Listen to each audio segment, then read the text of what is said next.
సంవత్సరాల తరబడి ఎన్ని మందులు వాడినా మీ మోకాల నొప్పులు తగ్గట్లేదా? ప్రాణ పెయిన్ క్లినిక్ లో అత్యాధునిక చికిత్స. Welcome to Suman TV. నేను మీ నవీన్. ప్రస్తుతం తెలంగాణలో చిన్న రైతుల నుంచి పెద్ద రైతు వరకు కూడా ఆలోచించేది ఒకటే. అసలు ఈసారి రైతు భరోసా అన్నది ఎన్ని ఎకరాల లోపు ఉన్న రైతులకు వర్తించబోతా ఉంది, మంత్రివర్గ ఉపసంఘం ఏం నిర్ణయం తీసుకోబోతా ఉందన్న అంశమే. సో దీని గురించి పూర్తి వివరణ ఇచ్చేందుకు మనతో ఉన్నారు Congress party spoke person doctor లింగం యాదవ్ గారు. సార్ నమస్తే అండి. ఏంటి సార్, ఇంట్రడక్షన్లో చెప్పినట్టుగా నిజంగా ఏంటి ఇది పెద్ద రైతులకి అసలు వర్తించకూడదు అని చెప్పేసి గతంలో చెప్పిన విధంగానే ఒక పాలసీ తీసుకొని రాబోతా ఉన్నారు. మరి ఎన్ని ఎకరాలలో ఉన్న రైతులకి ఇది వర్తిస్తుందండి? ఎస్, ముందుగా సుమన్ టీవీ ప్రేక్షకులకు మీకు అందరికీ నమస్కారం అండి.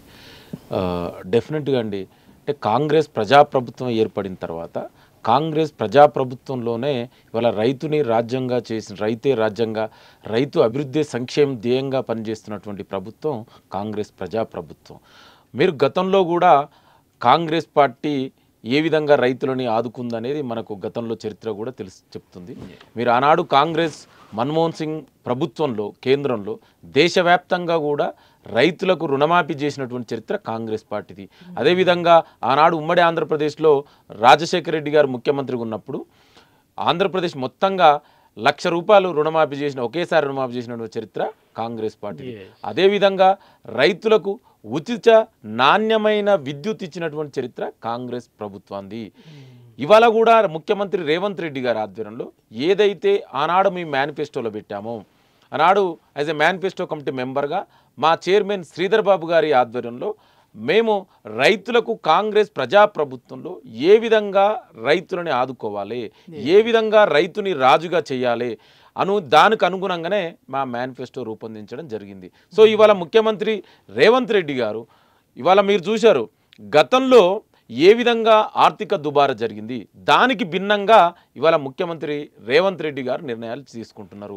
ఎందుకంటే గతంలో మీరు రైతు బంధు కేసీఆర్ 10 ఏళ్ల పాలనలో రైతు బంధు ఇచ్చినప్పుడు ఏ విధంగా ఎంత దుబారా జరిగింది అనేది మనందరికి తెలుసు. నేను కొన్ని ఇప్పుడు చాలా మంది బయటకు వచ్చి చెప్పారు సార్, మాకు అవసరం లేదయా అని కూడా చెప్పారు. ఎందుకంటే 50 ఎకరాల రైతుకి ఆ రైతు బంధు వర్తిస్తుంది, 5 ఎకరాల రైతుకి వస్తూ ఉంది.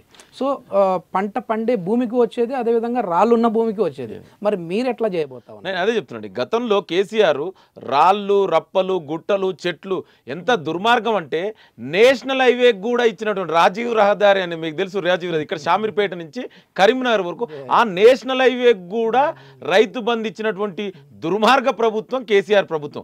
ఇవాళ కాంగ్రెస్ ప్రజాప్రభుత్వం ఏంటంటే రైతులు ఎవరైతే భూమిని నమ్ముకొని బతారో, ఎవరైతే దుక్కుదుని నమ్ముకొని బతారో, ఎవరైతే భూమి మీద ఆధారపడి కష్టం చేసుకొని బతికే రైతులకు ఆదుకోవాలన్నదే ఇవాళ దుబారా లేకుండా నిజమైన రైతులకు న్యాయం చేయాలనేది ఏకైక లక్ష్యంతో ఇవాళ కాంగ్రెస్ ప్రజాప్రభుత్వం ముందుకెళ్తుంది.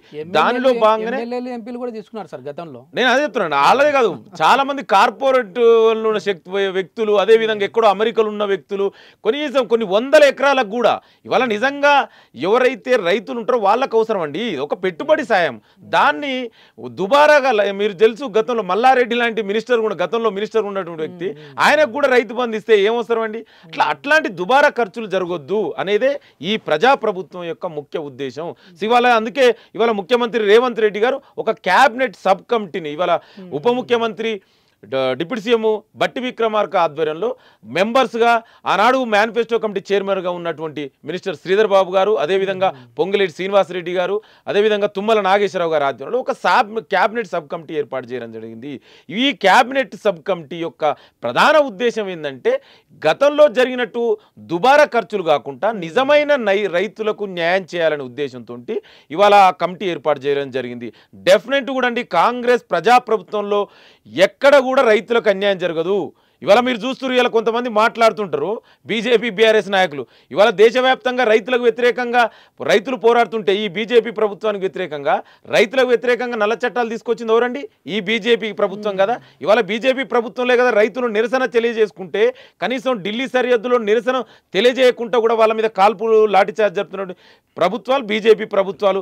ఇవాళ ఆ బీజేపీ ప్రభుత్వం తీసుకొచ్చినటువంటి నల్ల చట్టాలకు సపోర్ట్ చేసిన వ్యక్తి ఎవరండి? ఈ కేసీఆర్ గారు. అందుకే బీజేపీ బీఆర్ఎస్ రెండు కూడా రైతు వ్యతిరేక విధానాలు అవలంబిస్తున్నాయి. గతంలో బీజేపీ 10 ఏళ్లుగా అదే చేసింది, గత 10 ఏళ్లుగా తెలంగాణ పరిపాలించిన కేసీఆర్ అదే చేసిండు. అందుకే ఈ ప్రజాప్రభుత్వంలో ఆ విధంగా జరగొద్దు, రైతుల అభివృద్ధి సంక్షేమమే ధ్యేయంగా పనిచేస్తున్నటువంటి ప్రభుత్వం కాంగ్రెస్ ప్రజాప్రభుత్వం. ఓకే, ఒక చిన్న డౌట్ సార్, ఏంటంటే కౌలు రైతులకి ఇది వర్తిస్తుందా లేదంటే ఆ రైతు ఓనర్కి వర్తిస్తుందా అండి, భూమి రైతుకి? డెఫినెట్గా అందుకే మేము మేనిఫెస్టోలో కూడా కౌలు రైతును కూడా ఆదుకుంటామని చెప్పాము. దానికి అనుగుణంగా అందుకే చెప్తున్నాడు ఇవాళ ఈ క్యాబినెట్ సబ్ కమిటీ ఇవాళ గతంలో నిర్ణయాలు ఎక్కడ జరిగేదండి, ఫామ్ హౌస్, కేసీఆర్ ఫామ్ హౌస్లో కూర్చొని నిర్ణయాలు జరిగేది. ఇది ప్రజాప్రభుత్వం, ఒక ప్రజాస్వామ్యబద్ధంగా ఒక స్వేచ్ఛాయుత వాతావరణంలో ఇవాళ ముఖ్యమంత్రి అదేవిధంగా క్యాబినెట్ సబ్ కమిటీ ఇవాళ దాని యొక్క విధి విధానాలలో ఏ విధంగా అయితే రైతులకు మేలు జరుగుతుంది. అందుకే ఇవాళ తెలంగాణలోని మేధావులు, విద్యావేత్తలు, రైతు సంఘాల నాయకులు రైతులతో చర్చించే నిర్ణయాలు జరుగుతాయి.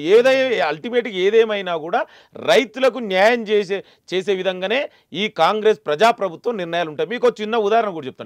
ఇవాళ గతంలో మార్కెట్లో వడ్లు ఎన్ని రోజులకు కొనేదండి, కొన్ని నెలల తరబడి ధాన్యం మార్కెట్లో ఉండేది, తడిసిన ధాన్యాన్ని కొనకపోయేది. అదేవిధంగా అదే చెప్తున్నా, ధాన్యం తడిసిన దాన్ని కొనపోయేది. అదేవిధంగా తరుగు పేరు మీద ఎక్కువ ధాన్యాన్ని సేకరించేది.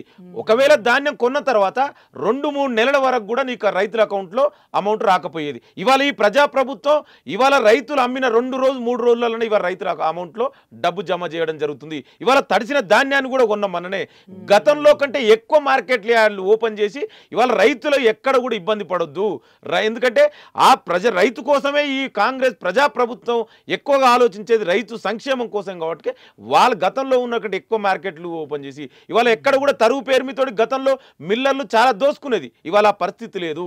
ఇవాళ that is the difference between Congress ప్రజాప్రభుత్వానికి గతంలో ఉన్నటువంటి కేసీఆర్ నియంతృత్వ ప్రభుత్వానికి. ఇవాళ అందుకే రైతులందరూ కూడా ఇవాళ కాంగ్రెస్ ప్రజాప్రభుత్వం తీసుకుంటున్న నిర్ణయాన్ని హర్షిస్తున్నారు. ఇవాళ రైతులందరూ కూడా కాంగ్రెస్ ప్రజాప్రభుత్వం వైపు ఉన్నారు. ప్రజలందరూ ఎన్నికల సమయంలో కాంగ్రెస్ వస్తేనే బాగుంటుందనే మీకు మెజార్టీ ఇచ్చారు, అదంతా ఓకే సార్.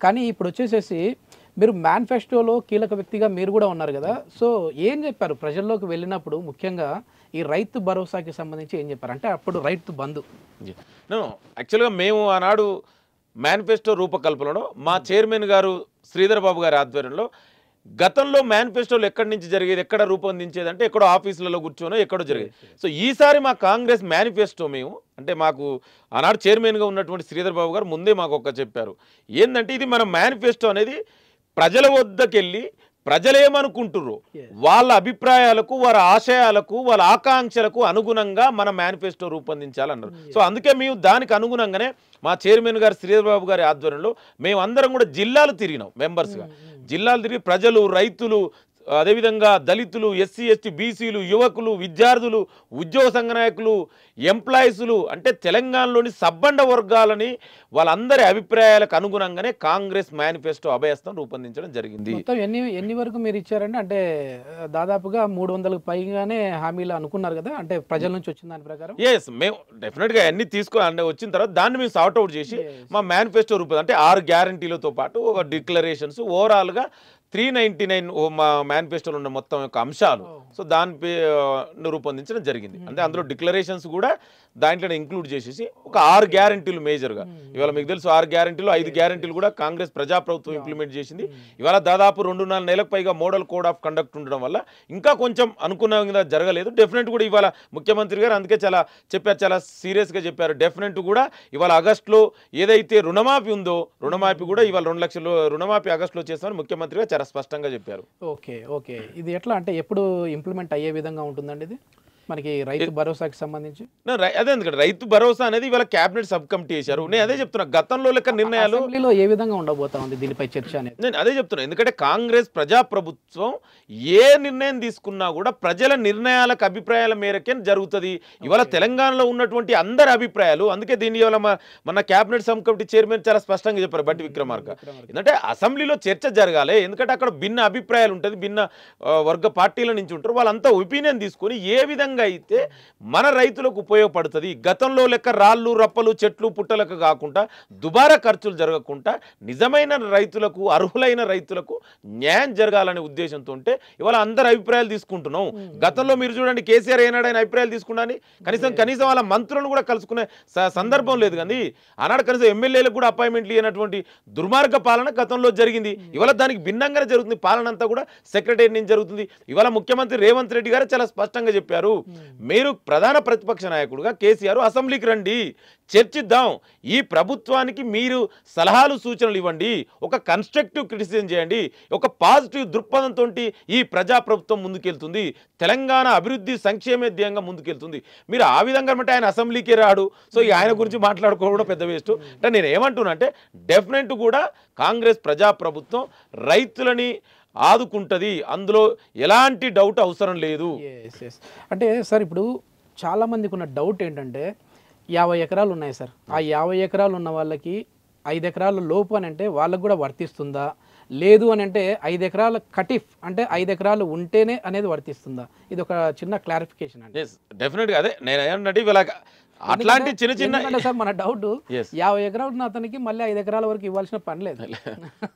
నేను అదే అండి, గతంలో జరిగిన దానికి భిన్నంగానే ప్రజాప్రభుత్వం జరుగుతుంది. ఇవాళ క్యాబినెట్ సబ్ కమిటీ ఉంది, వాళ్ళందరూ కూడా నిర్ణయాలు ఇవాళ రైతు సంఘ మేధాకులు, రైతు నాయకులతోటి, రైతులతోటి, తెలంగాణలో ఉండే ఆనాడు ఉద్యమకారులు అందరితోటి నిర్ణయాల ప్రకారమే వాళ్ళ అభిప్రాయాల మేరకే ఏ విధంగా అయితే నిజమైన రైతులకు న్యాయం జరుగుతుంది అది కూడా తొందరలోనే ఇవాళ క్యాబినెట్ సబ్ కమిటీ ఉంది కాబట్టి తొందరలోనే ఆ విధి విధానాలు కూడా తొందరలోనే నిర్ణయాలు జరుగుతాయి. అందరి రైతులకు కూడా మంచి జరిగే విధంగా ఉండాలని చెప్పేసి కోరుకుంటా ఉన్నాం సార్.